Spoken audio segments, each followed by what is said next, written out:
सबसे पहले तो नमस्कार मैडम, आप आई और आपकी जब से मैं आपको देख रही हूँ, आपको डे बाय डे मैं यंग होता हुआ पा रही हूँ, यंग होता हुआ पा रही हूँ, युवा होती जा रही है आप। जैसे जैसे लोक कला को आपने, लोकगीत को आपने अंतर्राष्ट्रीय मंचों पे पहुँचाया, मैं देख रही हूँ आप और निखरती चली जा रही हैं। और आपको मैं लोक कंठी कहूँ तो मुझे लगता है ये अतिशयोक्ति नहीं होगी।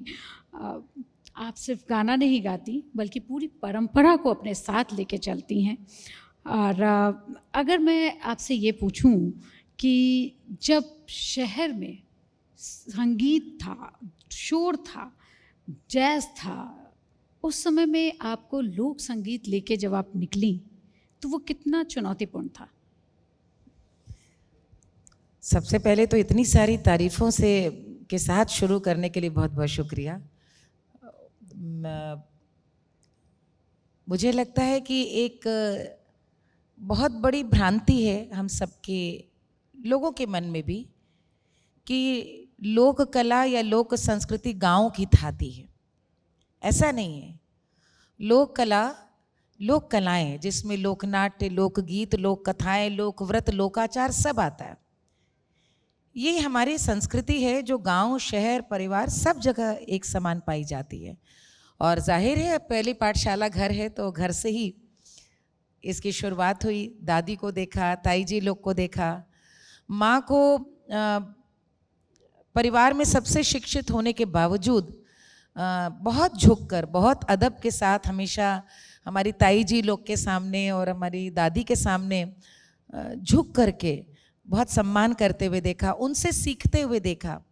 तो कहीं ना कहीं उनको देखकर मैंने देखा मेरी माँ बहुत एक ऐसी असाधारण विलक्षण महिला थी जो उस ज़माने में सन 70 के दशक में गाड़ी चलाती थी। और मुझे आज भी याद है कि पिताजी झांसी में पोस्टेड थे और उन्हें हार्ट अटैक हुआ, और उस समय गाड़ी निकाल के हमें पीछे बैठाकर वे हॉस्पिटल उनको जब एडमिट कराने गए, जबकि पिताजी हमारे खुद डॉक्टर थे। तो ये एक जो कह सकते हैं एक आधुनिकता और परंपरा का मैंने अद्भुत सम्मिश्रण माँ में ही देखा। तो कहीं ना कहीं बच्चे माँ से ही इम्बाइब करते हैं, मैंने भी वही किया। और ये ज़रूर है कि एक ऐसे वक्त में इन सही, कभी कभी कुछ सही बातों को कहने के लिए हमेशा वक्त सही नहीं होता। और शायद जब मैं लोक कला की बातें कर रही थी, लोकगीत गा रही थी, और चाहती थी कि लोग सुने, समझें, इसके ग्रेस को, इसके डिग्निटी को अपनाएं, उस वक्त एक बहुत बड़ा वर्ग सुनना नहीं चाहता था। वो इससे दूर भागना चाहता था, नकारना चाहता था कि यदि हम इससे जुड़ेंगे तो गंवार समझे जाएंगे। गंवार, मैं बिल्कुल इन्वर्टेड कॉमर्स में बोल रही हूँ, गंवार समझे जाएंगे, पिछड़े हुए समझे जाएंगे। और आधुनिकता की पहचान क्या? आधुनिकता की पहचान यह अपनी जड़ से भागो। तो मैं उस दौर में गा बजा रही थी और मैं चाहती थी कि लोग सिर्फ लोकगीत सुन करके इसको न स्वीकारें। एक लोकगीत एक बहुत विशद परंपरा की कड़ी है, जो आपने बोला, इट इज़ अ लाइफस्टाइल, एक विश्वास है। और मैं शायद ऐसी हमेशा से थी और बहुत कंफर्टेबल थी इसमें। तो मुझे कभी ये नहीं लगा मैं कुछ अनूठा कर रही हूँ। लोगों को ज़रूर लगता था क्योंकि वो वक्त बदल रहा था। लेकिन बड़ी खुशी की बात है, वो तपस्या रंग लाई, अब वापस सब उसी धारा में फिर बह रहे हैं। बिरहा हो, कजरी हो, सोहर हो या आला हो, इतने सारे लोक रागों को आप आत्मसात कैसे कर लेती हैं, ये एक सवाल है। और इसी के साथ मैं दूसरा सवाल आपसे करूँगी। आपने कहा कि माँ से आपने बहुत कुछ सीखा, आपके 2 बच्चे हैं, आपकी परंपरा आप बेटे ने अपनाई या बेटी ने, या बहू को आप दे रही हैं? कौन गाता है? दोनों बहुत अलग अलग सवाल हैं। तो आपका दूसरा सवाल तो पहले बता देती हूँ कि दोनों बच्चों के भी अब दोनों बच्चे हैं, तो मैं अब दादी नानी दोनों हूँ। So thank you for the compliment, जो आपने कहा कि वे उम्र के संग निखर रही हूँ, तो दादी नानी हूँ। और नानी दादी बनने का जो सौभाग्य है, शायद वही मुझे लगता है कि उसमें भी सुख महसूस करना कि आपका वहाँ पर आपकी पदवी बढ़ रही है, आप उम्र बढ़ रही है, लेकिन उसका एक अनुभव लोग को सदैव युवा रखता है। और उस युवापन में सबसे अच्छी बात यह कि आपके अंदर सीखने की, हमेशा इच्छा रहती मैं कुछ नया सीखूं, कुछ नया हुआ है तो नया गाऊं। पिताजी डॉक्टर थे तो उनकी वजह से मैं एक कह ले गोरखपुर में मेरे बचपन का बहुत लंबा अरसा गुजरा, मिर्ज़ापुर में, झांसी में, और फिर पतिदेव पूरे उत्तर प्रदेश में ही भ्रमण होता रहा। तो उस वक्त को मैंने सीखने में आज तक, तो वो चाहे बिरहा हो या आल्हा, जैसे आपने कहा आल्हा इतना प्रसिद्ध है हमारे बैसवारा का, जिसको हम कहते हैं अपने उन्नाव रायबरेली यहाँ का, लेकिन बुंदेलखंड में अलग शैली में गाया जाता है। तो मुझे ज़रूरत नहीं, लेकिन मैं सीखती हूँ कैसे गाया जाता है। सुनाऊँ? बस मैं अभी आपसे कहने वाली थी।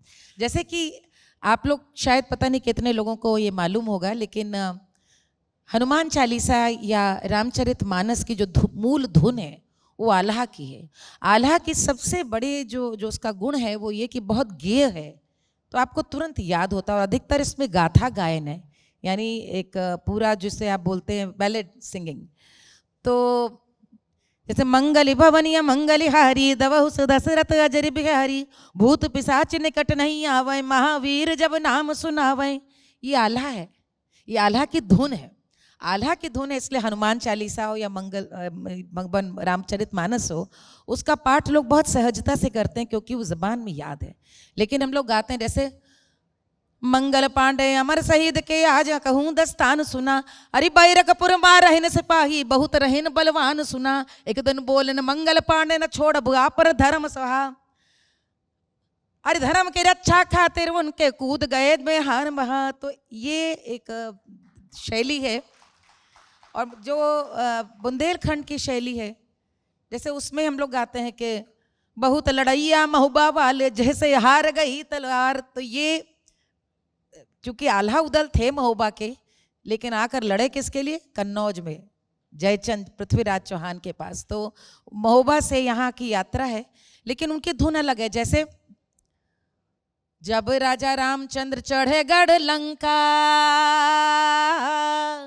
रावण कर हुंकार माई, जब राजा रामचंद्र ढोड़ी पे मारे, जब राजा रामचंद्र ढोड़ी पे मारे, रावण गिरे हुंकार हो माई, रावण पुकारे माई। रावण वध का है, लेकिन धुन और चलन बिल्कुल अलग है। तो एक कहीं ना कहीं शौक था मुझे कि जो हर तरह की परंपरा में ये ज़रूर बताना चाहूँगी कि बिरहा और आल्हा गायन हमारी युवावस्था जब तक मैं गा रही थी पुरुषोचित ज़्यादा माना जाता था, क्योंकि वीर रस है तो पुरुषों के लिए ज़्यादा गेय ऐसा माना जाता था। मैंने वो तोड़ा कि मैं बिरहा भी गाऊंगी और वो भी गाऊंगी। और बिरहा में भी आप देखिए बहुत, शायद इसका कारण मुझे लगता है कि उनको गाने में जिस प्रकार की एक उन्मुक्तता चाहिए, वो स्त्रियों के लिए थोड़ा सा एक वर्जित भाव माना गया कि आप यदि मंच पे हैं तो उसकी एक अलग मर्यादा है, जैसे कि संस्कार गीत गाएं। लेकिन मैंने कहा यदि लोक है तो लोक में फिर कुछ भी रोका नहीं जा सकता। वो फिर लोक की तो एक ही शर्त है कि उसे बहना चाहिए उन्मुक्त। तो मैंने बिरहा भी गाया, मैंने धोबिया भी गाया, कहरौआ भी गाते हैं, गुड़ऊ भी गाते हैं, चमरऊ भी गीत गाते हैं, सब गीत गाती हूँ। मुझे लगता है ये हमारी संस्कृति की थाती है, सीखने का शौक़ है। और बहुत श्रद्धा के साथ मैं अपने उन सभी पूर्वजों को, मुझे लगता है हम लोगों को कृतज्ञता पूर्वक नमन करना चाहिए जिन्होंने अपने कर्म करते हुए, जीवन जीते हुए इन गीतों को गाकर उस पूरी भारतीयता को सहेज के रखा है। तो ये सिर्फ गाने नहीं है, पूरा एक एक मंत्र और छंद है भारतीयता के। लेकिन मेरा एक सवाल रह गया मैम, जो मैंने आपसे पूछा था कि आपके बेटे या बेटी या बहू कौन आपके साथ? बेटी है, बेटी गाती है और बेटी यहाँ पे संगीत नाटक अकादमी के प्रथम पुरस्कार विजेता रही है। और जो कि डॉक्टर है, दूसरे कामों में ज़्यादा व्यस्त हैं, लेकिन अभी भी जो मेरी वर्कशॉप होती है कजरी की, मैं भी इसी सावन में मिर्ज़ापुर में करूँगी, तो हमेशा साथ आती है, कई कार्यक्रमों में साथ गई है, ICCR से भी इम्पैनल्ड है, तो बेटी ने लिया है। अच्छा, एक गाना आपका बहुत पॉपुलर था, मैं उसको सुनना चाहूँगी और मुझे लगता है कि बहुत सारे लोगों ने मुझे ये सिफारिश भी की कि मैं आपसे कहूँ। आपका एक गाना था जो कि आवाज़ मुझे नहीं पहुँची, एक गाना था, अब ठीक है आवाज़। एक आपने गाना गाया, सैया हमार लड़कैया हम क्या करें। तो अगर आप वो 2 लाइन सुनाएं तो मुझे लगता है कि वो पता चले, सर को भी पता चलेगा कि भाई अब इस उम्र में भी इस तरह उम्र से में फ्लर्ट क्या, किया मेरे जाए। ख्याल में हर पति जो है लड़कइयां ही रहता है, वो पूरी उसमें उम्र का कोई इससे वास्ता नहीं।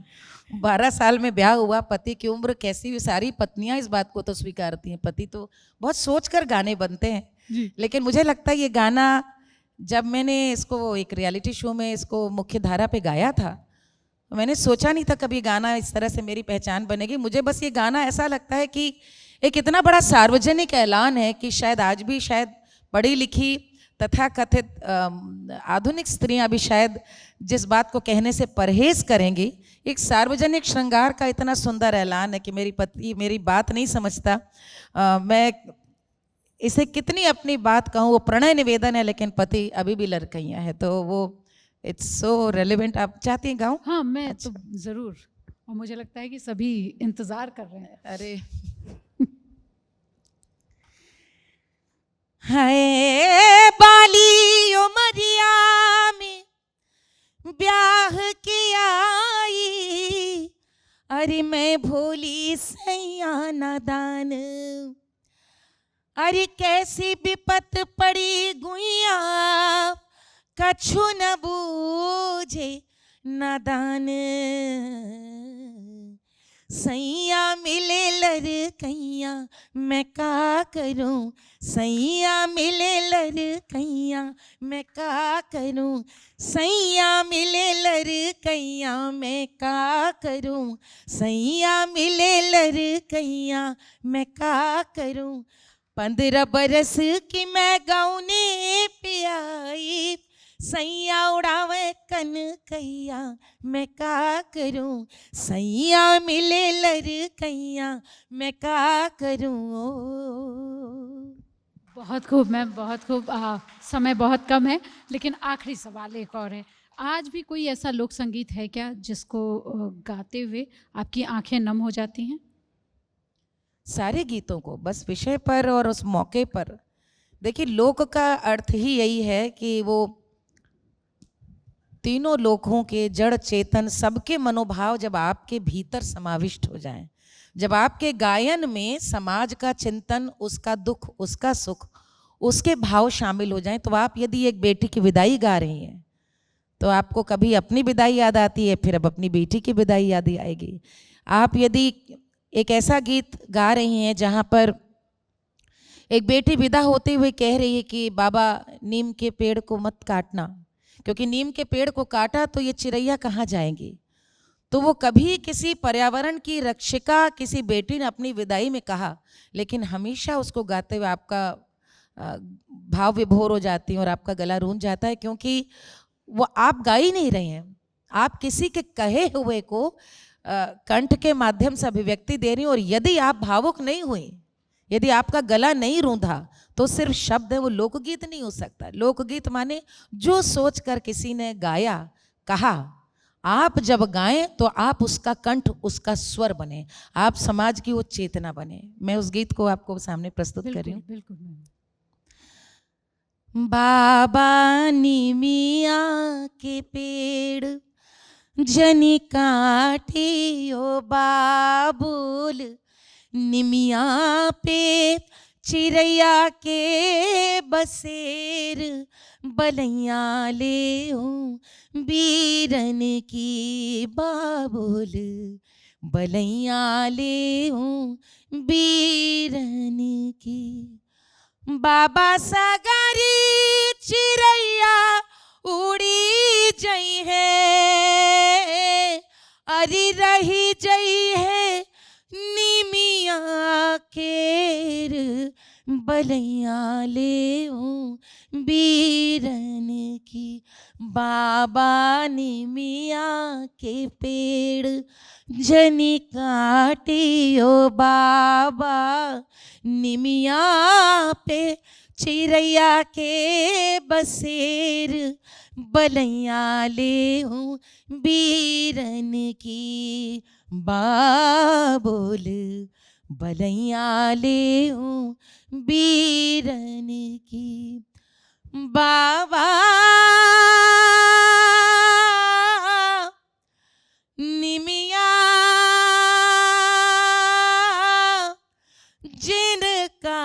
बाबा बलैया ले बीरन की, मोरे भैया की, मोरे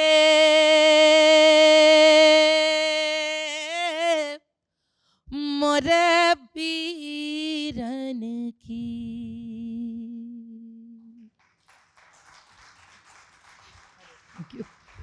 इससे ज़्यादा विदाई इसके और इसके शब्द यही हैं कि बाबा मैं तो इस घर से जा रही हूँ, लेकिन इस नीम के पेड़ को मत काटना। जो तुमने इस नीम के पेड़ को काटा तो उन सभी चिड़ियों का आसरा छूट जाएगा। यानी पर्यावरण की रक्षा की तो बात है, लेकिन साथ ही साथ को एग्जिस्टेंस की भी बात है कि यदि वृक्ष गया तो उनके नीड़ कहाँ जाएंगे।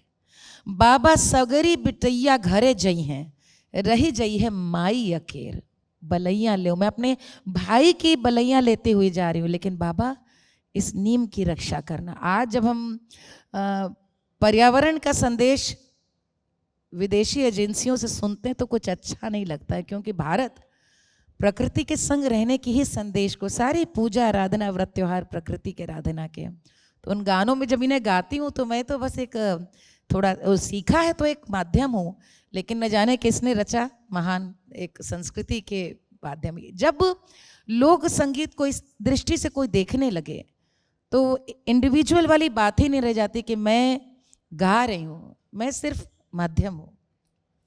तो ये सिर्फ माध्यम था और लंबी बातचीत का मुझे इंतज़ार रहेगा मैम आपसे। अभी के लिए हम लोग बाय बाय करते हैं और बहुत बहुत धन्यवाद मैम आपका यहाँ आने के लिए।